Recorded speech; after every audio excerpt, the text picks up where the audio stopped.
Hello दोस्तों, मैं आशीष कुमार अपने YouTube channel Bihar GK tricks में आपका स्वागत करता हूं। आज हम लोग रसायन विज्ञान के अंतर्गत ईंधन के बारे में इस वीडियो में पढ़ेंगे। तो यदि आप लोगों ने अब तक हमारा channel Bihar GK tricks subscribe नहीं किया है तो इसे सब्सक्राइब कर लें, साथ ही बेल आइकन को जरूर दबाएं। तो आइए वीडियो को स्टार्ट करते हैं। तो सबसे पहले हम लोग इसके नोट्स को पढ़ेंगे। तो आइए इसके नोट्स को पढ़ते हैं।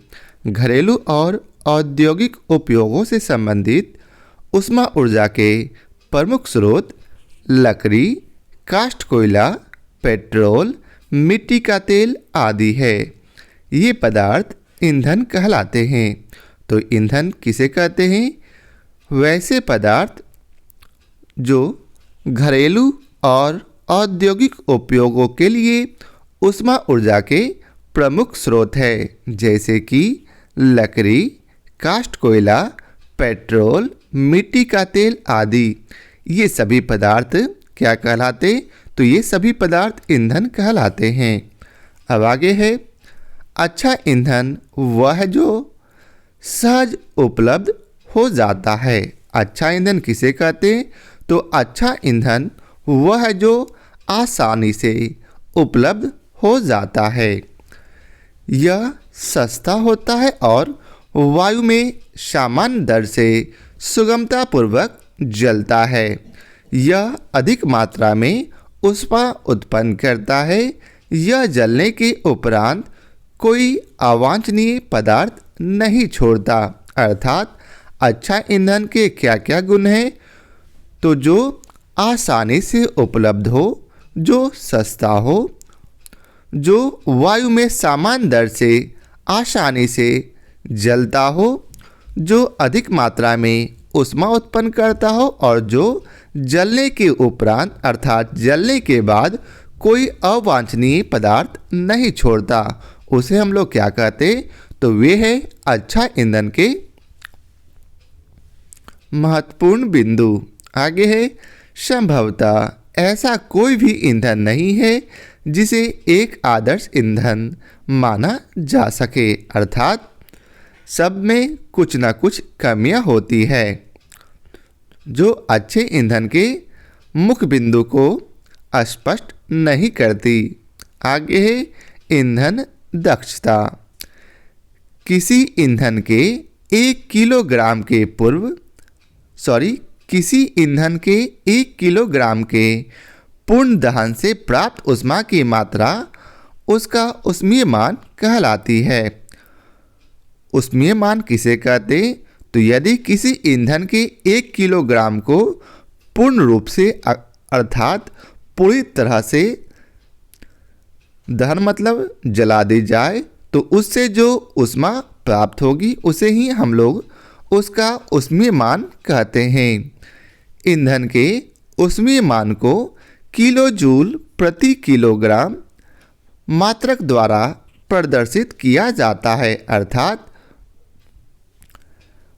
ईंधन का ऊष्मीय मान का एसआई मात्रक किलो जूल प्रति किलोग्राम होता है।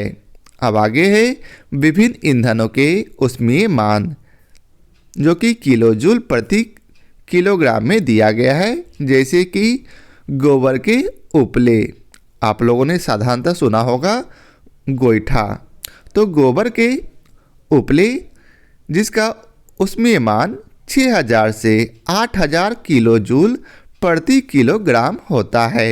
वैसे ही लकड़ी का है 17000 से 22000, कोयला का 25000 से 33000, पेट्रोल का 45000, मिट्टी का तेल का भी 45000, डीजल का तेल का भी 45000, वही मीथेन का 50000, सीएनजी का 50000, एलपीजी का 55000, जैव गैस का 35000 से 40000 और हाइड्रोजन का ऊष्मीय मान 1,50,000 किलो जूल प्रति ग्राम होता है। आप लोग चाहें तो इसे याद कर सकते हैं। आगे है ईंधन का बढ़ता हुआ उपयोग पर्यावरण पर हानिकारक प्रभाव डालता है। और आए दिन हम लोग देख रहे हैं कि ईंधन की खपत हम लोग ज़्यादा कर रहे हैं, जिसके कारण से पर्यावरण पर इसका हानिकारक प्रभाव पड़ रहा है। जैसे कि आप लोग देख रहे हैं, विभिन्न प्रकार के प्रदूषण हो रहे हैं, अम्लीय वर्षा होती है। तो आइए आगे समझते हैं। पहला है लकड़ी, कोयले और पेट्रोल जैसे कार्बन ईंधन बिना जले कार्बन कण छोड़ते हैं। यह सूक्ष्म कण खतरनाक प्रदूषक होते हैं जो दमा जैसे श्वास रोग उत्पन्न करते हैं। अर्थात जब आप लकड़ी, कोयला या पेट्रोल जैसे कार्बनिक ईंधन को जलाते हैं तो इससे छोटा छोटा सा कार्बन का कण आकाश में उड़ता है और जो कि प्रदूषण का कारण होता है, जिससे दमा जैसे बीमारी से लोग ग्रस्त हो जाते हैं। दूसरा है इन ईंधनों का अपूर्ण दहन, अर्थात लकड़ी,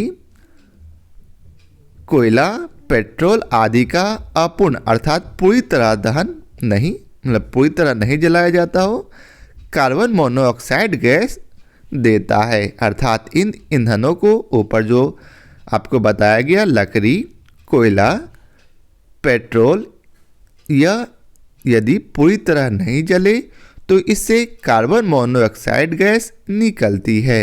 यह अत्यंत विषैली होती है। बंद कमरे में कोयला जलाना खतरनाक हो सकता है।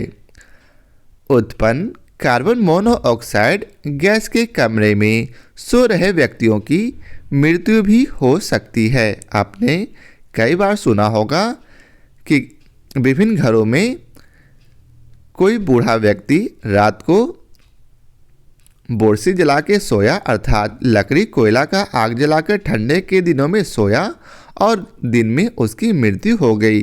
तो वो किस लिए? तो वो कार्बन मोनोऑक्साइड के कारण। तीसरा है अधिकांश ईंधनों के दहन से पर्यावरण में कार्बन डाइऑक्साइड गैस निकलती है।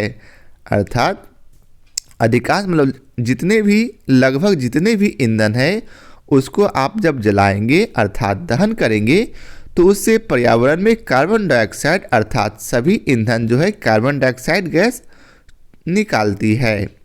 वायु में कार्बन डाइऑक्साइड गैस की अधिक मात्रा संभवतः विश्व उष्णन अर्थात ग्लोबल वार्मिंग का कारण बनती है। चौथा है कोयले और डीजल के दहन से सल्फर डाइऑक्साइड गैस निकलती है। जब आप कोयला या फिर डीजल को जलाते हैं तो उससे सल्फर डाइऑक्साइड अर्थात SO2 गैस निकलती है। यह अत्यंत दम घोंटू अर्थात संक्षारक गैस है। कौन सा? तो सल्फर डाइऑक्साइड अत्यंत दम घोंटने वाला और संक्षारक गैस है। इसके अतिरिक्त पेट्रोल इंजन नाइट्रोजन के गैसीय ऑक्साइड छोड़ते हैं। अर्थात कोयले और डीजल के अलावा पेट्रोल इंजन जो है कौन सा गैस छोड़ते? तो नाइट्रोजन के गैसीय ऑक्साइड। सल्फर और नाइट्रोजन के ऑक्साइड वर्षा जल में घुल जाते हैं और यह सल्फर और नाइट्रोजन के ऑक्साइड कहाँ घुल जाते? तो वर्षा के जल में, जिससे यह अम्ल बनाते हैं। ऐसी वर्षा अम्ल वर्षा कहलाती है। अर्थात जिस वर्षा में SO2 अर्थात सल्फर डाइऑक्साइड और NO2 अर्थात नाइट्रोजन डाइऑक्साइड घुले होते हैं, वैसी वर्षा अम्ल वर्षा कहलाती है। जिससे क्या होता है? तो जो फसलों, भवनों और मृदा के लिए बहुत ही हानिकारक होता है। अर्थात अम्ल वर्षा जो है जिसमें SO2 अर्थात सल्फर डाइऑक्साइड और नाइट्रोजन ऑक्साइड घुले होते हैं, वे फसलों के लिए, भवनों के लिए और मृदा के लिए बहुत हानिकारक है। आगे है मोटर वाहनों में ईंधन के रूप में डीजल और पेट्रोल का स्थान अब सीएनजी अर्थात संपीड़न प्राकृतिक गैस ले लिया है। आप आए दिन देख रहे होंगे कि मोटर वाहनों में ईंधन के रूप में डीजल और पेट्रोल न भराकर सीएनजी का प्रयोग किया जा रहा है और या फिर साथ ही इलेक्ट्रिक वाहनों का प्रयोग किया जा रहा है, क्योंकि सीएनजी सल्फर और नाइट्रोजन के ऑक्साइड का उत्पादन अल्प मात्रा में करता है। यह सीएनजी भी जो है सल्फर और नाइट्रोजन के ऑक्साइड का उत्पन्न करते हैं, लेकिन डीजल और पेट्रोल की मात्रा में बहुत ही कम। सीएनजी एक अधिक स्वच्छ ईंधन है। सीएनजी एक अधिक स्वच्छ ईंधन है। आगे है जीवाश्म ईंधन। तो आइए समझते हैं जीवाश्म ईंधन किसे कहते हैं। कोयला, पेट्रोलियम और प्राकृतिक गैसों जैसे कुछ समाप्त होने वाले प्राकृतिक संसाधन का निर्माण सजीव प्राणियों के मृत अवशेषों अर्थात जीवाश्मों से होता है, अतः उसे जीवाश्म ईंधन कहते हैं। तो जीवाश्म ईंधन किसे कहते हैं। तो वैसे प्राकृतिक संसाधन जैसे कि कोयला, पेट्रोलियम या प्राकृतिक गैस जिसका निर्माण सजीव प्राणियों के मृत अर्थात जीवित प्राणियों के मरने के पश्चात जो अवशेष बनते हैं उससे जो ईंधन बनता है उसे हम लोग जीवाश्म ईंधन कहते हैं। नेक्स्ट है कोयला। कोयले में मुख्य रूप से कार्बन होता है। कोयला में मुख्य रूप से क्या होता। तो कोयला में मुख्य रूप से कार्बन होता है। मृत वनस्पति के धीमे प्रक्रम द्वारा कोयले में परिवर्तन का कार्बनीकरण कहते हैं। कार्बनीकरण किसे कहते। तो मृत वनस्पति अर्थात वैसे वनस्पति जो पूरी तरह सूख गए हों, जो ना ही कार्बन डाइऑक्साइड ग्रहण करता और ना ही ऑक्सीजन छोड़ता, उसमें धीमे प्रक्रम द्वारा अर्थात धीरे धीरे वह कोयले में परिवर्तित हो जाता है, जिसे कार्बनीकरण कहते हैं। अर्थात इस प्रक्रिया को कार्बनीकरण कहते हैं। आगे है क्योंकि यह वनस्पति के अवशेषों से बना है अतः कोयले को जीवाश्म ईंधन भी कहते हैं। हम लोग जानते हैं कि वनस्पति को सजीव के अंतर्गत लिया गया है क्योंकि यह कार्बन डाइऑक्साइड लेता है और ऑक्सीजन छोड़ता है और इसमें वृद्धि भी होती है, अतः इसे सजीव के अंतर्गत लिया गया, जिस कारण से इसे जीवाश्म ईंधन भी कहते हैं। आगे है वायु में गर्म करने पर कोयला जलता है और मुख्य रूप से कार्बन डाइऑक्साइड गैस उत्पन्न करता है। आप बिना ऑक्सीजन के किसी भी पदार्थ को नहीं जला सकते, अर्थात कोयले को भी जलाने के लिए आपको वायु की आवश्यकता पड़ती है क्योंकि वायु में भी ऑक्सीजन होता है, जिस कारण से कोयला जल पाता है और जिसके जलने से कार्बन डाइऑक्साइड गैस उत्पन्न होता है। आगे है उद्योग में कोयले के प्रक्रम द्वारा कुछ उपयोगी उत्पाद प्राप्त किए जाते हैं जैसे कि कोक, कोल तार और कोयला गैस। अब हम लोग कोक के बारे में समझेंगे। यह एक कठोर सरंद या काला पदार्थ है। कोक कैसा पदार्थ है। तो कठोर सरंद और काला पदार्थ।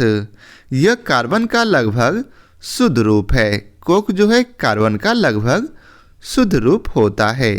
कोक का उपयोग इस्पात के औद्योगिक निर्माण और बहुत से धातुओं के निष्कर्षण में किया जाता है। कोक का उपयोग कहाँ कहाँ किया जाता। तो इस्पात के औद्योगिक निर्माण में और बहुत से धातुओं के निष्कर्षण में। नेक्स्ट है कोल तार। यह एक अप्रिय गंध वाला गाढ़ा द्रव होता है। कोल तार क्या है? तो यह अप्रिय जिसके गंध हम लोग पसंद नहीं करेंगे, साथ ही यह गाढ़ा द्रव है।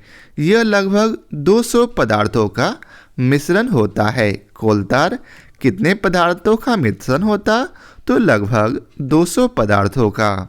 कोल तार से प्राप्त उत्पादों का उपयोग प्रारंभिक पदार्थों के रूप में दैनिक जीवन में काम आने वाले विभिन्न पदार्थों के औद्योगिक निर्माण में तथा उद्योगों जैसे संश्लेषित रंग, औषधि, विस्फोटक, सुगंध, प्लास्टिक, पेंट, फोटोग्राफिक सामग्री, छत निर्माण सामग्री आदि में होता है। तो कोल तार का प्रयोग कहाँ कहाँ होता? तो विभिन्न प्रकार के औद्योगिक निर्माण में, जैसे कि संश्लेषित रंग बनाने में, औषधि बनाने में, विस्फोटक पदार्थ बनाने में, सुगंध बनाने में, प्लास्टिक, पेंट, फोटोग्राफी सामग्री, छत निर्माण सामग्री आदि बनाने में कोल तार का प्रयोग किया जाता है। आगे है कोयला गैस। कोयले के प्रक्रम द्वारा कोक बनाते समय कोयला गैस प्राप्त होता है। कोयला गैस कब प्राप्त होता? तो कोयले के प्रक्रम द्वारा जब हम लोग कोक का निर्माण करते हैं तो उस प्रक्रिया में कोयला गैस प्राप्त होता है। यह कोयला प्रक्रम संयंत्रों के निकट स्थापित बहुत से उद्योगों में ईंधन के रूप में उपयोग की जाती है और यह कोयला प्रक्रम संयंत्रों के निकट अर्थात कोयला गैस जो है यह संयंत्रों के निकट स्थापित बहुत से उद्योगों में ईंधन के रूप में इसका उपयोग भी किया जाता है। आगे है कोयला ठोस जीवाश्म ईंधन है। कोयला कैसा जीवाश्म ईंधन है? तो यह ठोस जीवाश्म ईंधन है एवं प्राथमिक रूप से कार्बन की अवसादी चट्टानों से बनी होती है। कोयले की 5 प्रमुख श्रेणियां हैं। कौन कौन सी? तो पहला पीट कोयला, दूसरा लिग्नाइट कोयला जिसे भूरा कोयला के नाम से भी जाना जाता है, तीसरा सब बिटुमिनस कोयला, चौथा बिटुमिनस कोयला जिसे सॉफ्ट कोयला के नाम से भी जाना जाता है, चौथा एंथ्रासाइट जिसे कठोर कोयला के नाम से भी जाना जाता है।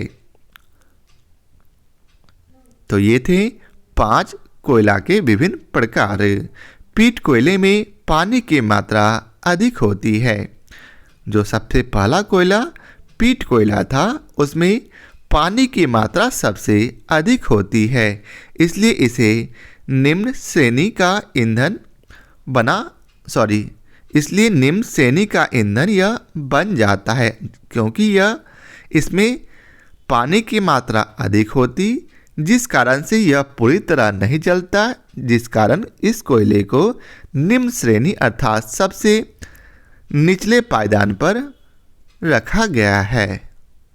आगे है तलछटों के भार द्वारा पीट संपीड़न होकर सहस्त्रों वर्षों के बाद लिग्नाइट अर्थात भूरा कोयला में परिवर्तित हो जाता है। यह जो पीट कोयला है संपीड़न होकर लाखों करोड़ों वर्षों के बाद यह किस में बदल जाता? तो यह लिग्नाइट अर्थात भूरा कोयला में बदल जाता। नेक्स्ट है पीट की तुलना में लिग्नाइट में कार्बन का प्रतिशत अधिक होता क्योंकि इसमें कार्बन बनने में और समय लगा है, जिस कारण इसमें कार्बन की प्रतिशतता और अधिक होती। किसकी तुलना में? तो पीट की तुलना में। पृथ्वी से लगातार दबाव एवं ऊष्मा के मिलने से लिग्नाइट बिटुमिनस मृदु कोयले में बदल जाता है और फिर भी इसे नहीं निकाला जाए और फिर इसे कई सालों कई वर्षों अर्थात सहस्त्र मतलब 100 वर्षों के बाद फिर यह किस में बदल जाएगा? तो यह बिटुमिनस में बदल जाता है। यदि दाब एवं ऊष्मा पर्याप्त मात्रा में मिले तो एंथ्रासाइट कोयला अर्थात कठोर कोयला निर्माण हो जाता। इसमें अत्यधिक ऊष्मा एवं कार्बन तत्व पाया जाता है। ऊष्मा की मात्रा के आधार पर एंथ्रासाइट कोयले में सर्वाधिक ऊष्मा एवं लिग्नाइट में सबसे कम ऊष्मा होती है। आइए समझते हैं। सबसे पहले पीट कोयला बना, अर्थात मान लेते हैं कोई जीवाश्म पृथ्वी के अंदर दब गया है तो उसे सबसे पहले कौन सा कोयला बनेगा, तो सबसे पहले वह पीट कोयला बनेगा। फिर और समय बीतता जाएगा, उस पर दबाव भार और पड़ेगा तो उसके बाद वह कौन सा कोयला, लिग्नाइट बनेगा। फिर उसके बाद वह विटुमिनस और लास्ट में वह एंथ्रासाइट कोयला बनेगा, जो कि कठोर कोयला होता है जिसमें अत्यधिक ऊष्मा एवं कार्बन तत्व पाया जाता है। अर्थात जो जितना लेट से बनेगा उसमें अत्यधिक ऊष्मा होगी और अत्यधिक कार्बन तत्व पाए जाएंगे। ऊष्मा की मात्रा के आधार पर एंथ्रासाइट कोयले में सर्वाधिक ऊष्मा एवं लिग्नाइट में सबसे कम ऊष्मा होती है। आगे है, कोयले में सल्फर की मात्रा भी महत्वपूर्ण होती, क्योंकि कम सल्फर की मात्रा वाले कोयले को जलाने से कम सल्फर डाइऑक्साइड उत्सर्जित होता। तो सल्फर डाइऑक्साइड की मात्रा भी कोयले में महत्वपूर्ण होती, क्योंकि जिसमें जितना कम सल्फर होगा उसे जलाने पर उतनी कम मात्रा में सल्फर डाइऑक्साइड गैस उत्पन्न होगी, जो हमारे लिए हानिकारक है। इसलिए यह विद्युत संयंत्रों में ईंधन के लिए सबसे अधिक वांछनीय ईंधन है। अब आगे है पेट्रोलियम। तो पेट्रोलियम किसे कहते हैं? पेट्रोलियम या कच्चा तेल ऐसे तेल जो जमीन से निकलते हैं। तो हम लोग जानते हैं कि पेट्रोलियम या फिर कच्चा तेल कहाँ से प्राप्त किया जाता, तो यह जमीन से प्राप्त किया जाता है। एक गाढ़ा गहरे रंग का तरल होता है। पेट्रोलियम जो है कैसा तरल है, तो गाढ़ा गहरे रंग का तरल जिसमें हजारों दहनकारी हाइड्रोकार्बनों के मिश्रण के साथ साथ थोड़ी मात्रा में सल्फर, ऑक्सीजन एवं नाइट्रोजन की अशुद्धियां मिली रहती है। इस तेल को पारंपरिक तेल या फिर हल्के तेल के नाम से भी जाना जाता है। किस तेल को? तो पेट्रोलियम को पारंपरिक तेल या फिर हल्के तेल के नाम से भी जाना जाता है। आगे है, कच्चे तेल एवं प्राकृतिक गैस के भंडार अक्सर समुद्र की तली या फिर भूमि पर पृथ्वी की परपटी पर एक साथ पाए जाते हैं। तो कच्चे तेल कहाँ पाए जाते? तो प्राकृतिक गैस के भंडार अक्सर समुद्री तली अर्थात समुद्र के नीचे या फिर भूमि पर पृथ्वी की परपटी पर एक साथ पाए जाते हैं।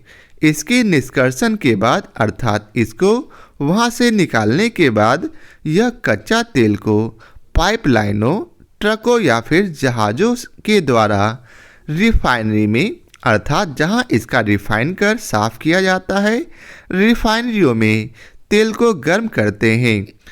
यहाँ रिफाइनरी में ले जाकर इस तेल को गर्म किया जाता एवं उसको उसके विभिन्न घटकों में पृथक करने के लिए विभिन्न क्वथनांक बिंदु पर आसवित अर्थात जलाया जाता।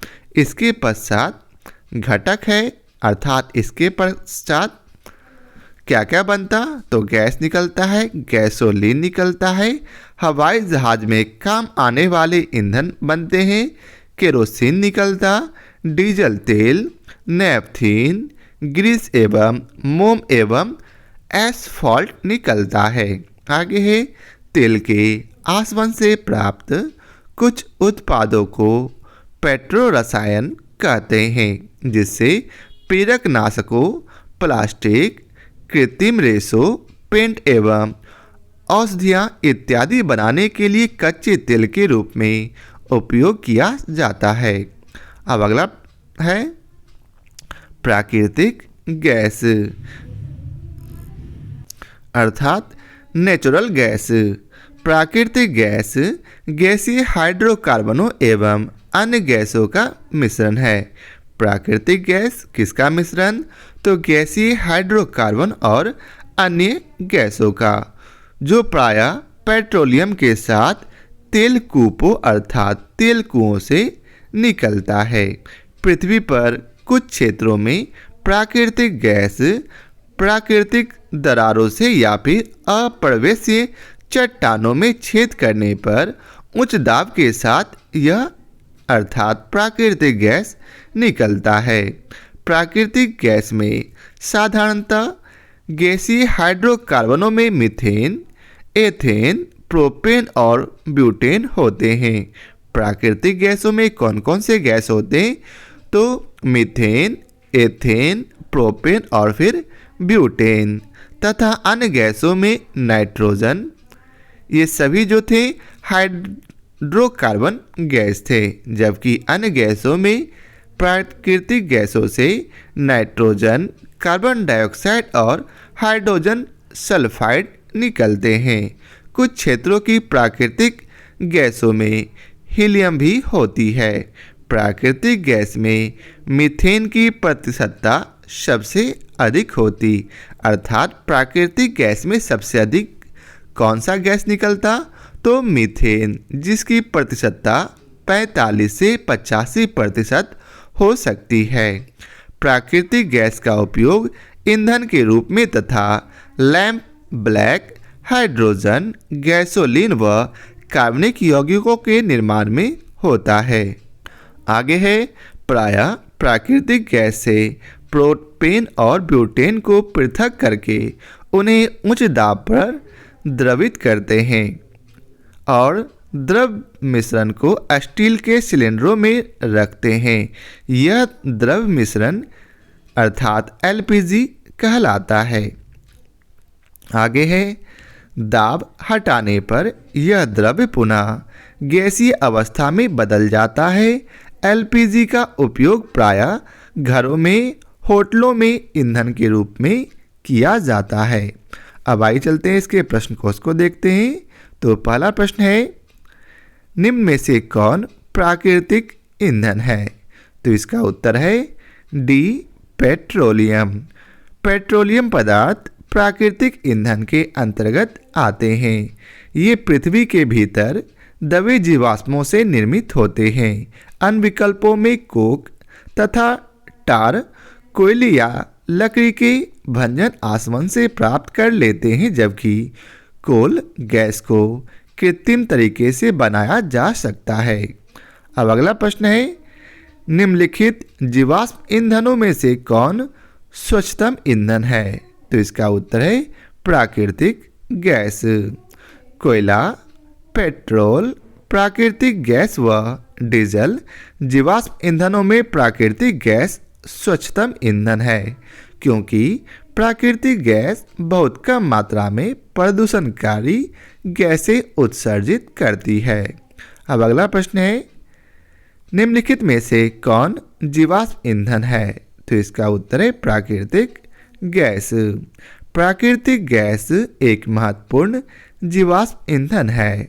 यह आसानी से जलती है और अधिक मात्रा में ऊष्मा उत्पन्न करती है। इसमें मुख्य रूप से मीथेन तथा थोड़ी मात्राओं में एथेन, प्रोपेन आदि गैसें होती है। अब अगला प्रश्न है, कौन प्राकृतिक गैस का मुख्य घटक है? तो इसका उत्तर है मीथेन।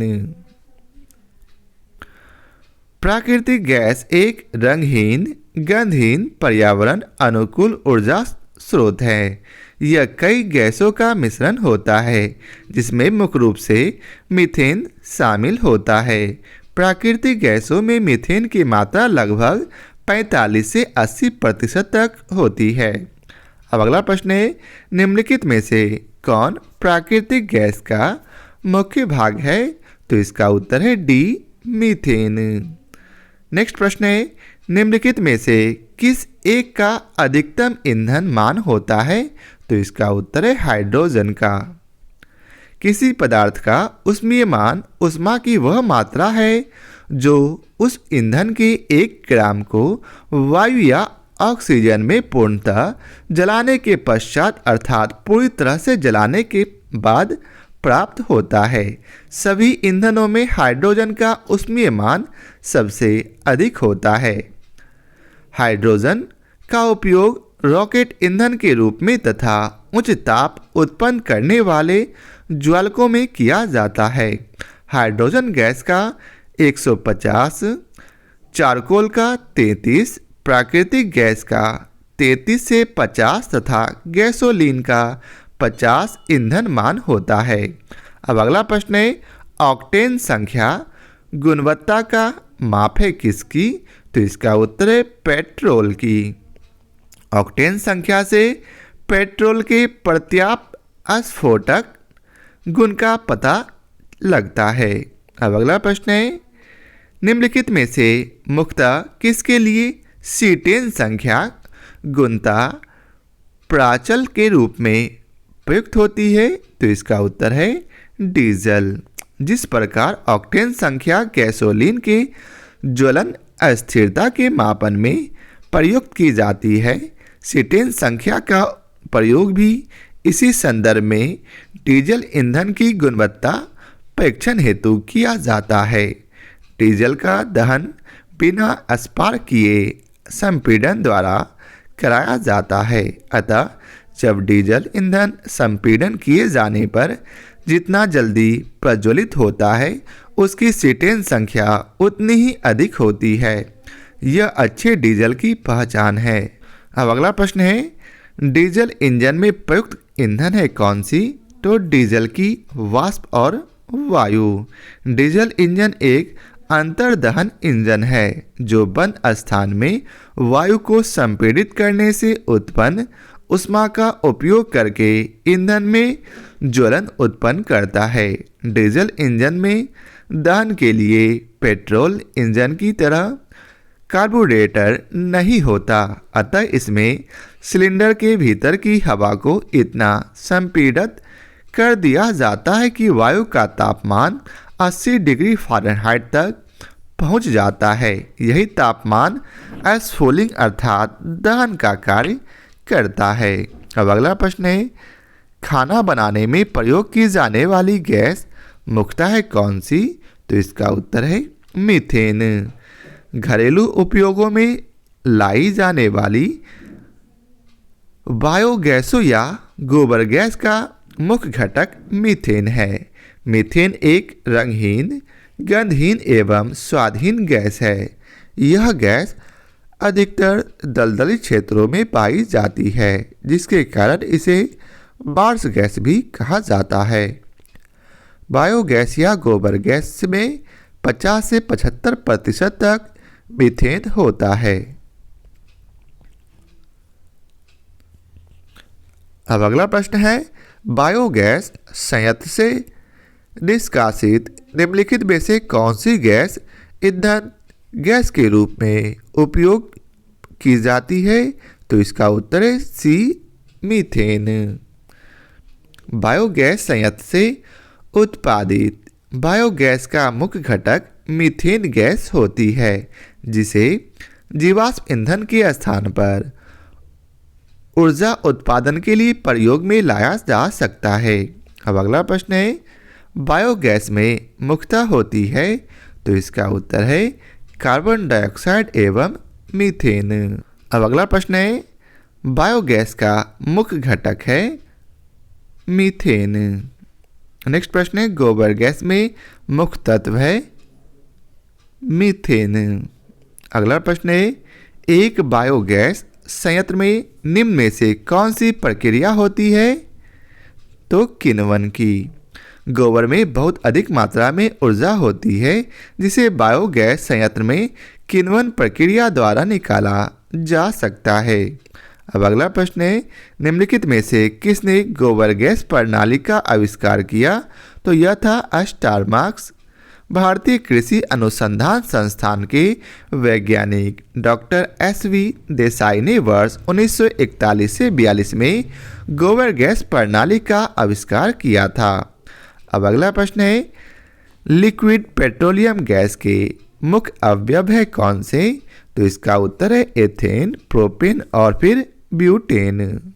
एलपीजी हाइड्रोकार्बन गैसों का एक ज्वलनशील मिश्रण है जिसे ईंधन के रूप में प्रयोग किया जाता है। एलपीजी मुख्यतः प्रोपेन, ब्यूटेन तथा ईथेन का मिश्रण है। अब अगला प्रश्न है, तरलीकृत पेट्रोलियम गैस अर्थात एलपीजी का मुख्य आधार घटक क्या है? तो इसका उत्तर है ब्यूटेन। तरलीकृत पेट्रोलियम गैस का मुख्य आधार घटक ब्यूटेन है। द्रवित पेट्रोलियम गैस प्रोपेन, ब्यूटेन तथा आइसोब्यूटेन हाइड्रोकार्बनों का मिश्रण है। घरों में यह रसोई गैस के रूप में प्रयुक्त होती है। इसमें अत्यंत उच्च दाब पर प्रोपेन, ब्यूटेन एवं आइसोब्यूटेन जैसे गैस द्रवित होती है। इन्हीं द्रवित हाइड्रोकार्बनों के मिश्रण को द्रवित पेट्रोलियम गैस या फिर एलपीजी कहते हैं। यह प्राकृतिक गैस तथा पेट्रोलियम के प्रभाजी आसवन से प्राप्त होती है। एलपीजी के रिसाव की पहचान के लिए उसमें कुछ दुर्गंध युक्त पदार्थ जैसे मरकैप्टेन आदि मिला दिया जाता है। अब अगला प्रश्न है, घरेलू ईंधन के रूप में प्रयुक्त एलपीजी में मुख्यता होती है? तो इसका उत्तर है ई अर्थात उपयुक्त में से अधिक। घरेलू ईंधन के रूप में प्रयुक्त एलपीजी अर्थात तरलीकृत पेट्रोलियम गैस हाइड्रोकार्बन गैसों का एक ज्वलनशील मिश्रण है। इसमें मुख्यतः प्रोपेन तथा ब्यूटेन का मिश्रण होता है। एलपीजी के रिसाव की पहचान के लिए उसमें कुछ गंधयुक्त पदार्थ जैसे मरकैप्टेन आदि मिला दिया जाता है। अब अगला प्रश्न है, घरेलू ईंधन के रूप में प्रयुक्त एलपीजी में मुख्यता होता है? तो इसका उत्तर है ब्यूटेन। अगला प्रश्न है, इंडियन गैस एक मिश्रण है किसका? तो ब्यूटेन एवं प्रोपेन का। तो यह था आज के वीडियो का आखिरी प्रश्न। आशा करता हूं आप लोगों को हमारी यह वीडियो पसंद आया हो। यदि आप लोगों को हमारी यह वीडियो पसंद आया हो तो लाइक और शेयर जरूर करें। फिर मिलते हैं नए चैप्टर के साथ। आज के लिए बहुत बहुत धन्यवाद।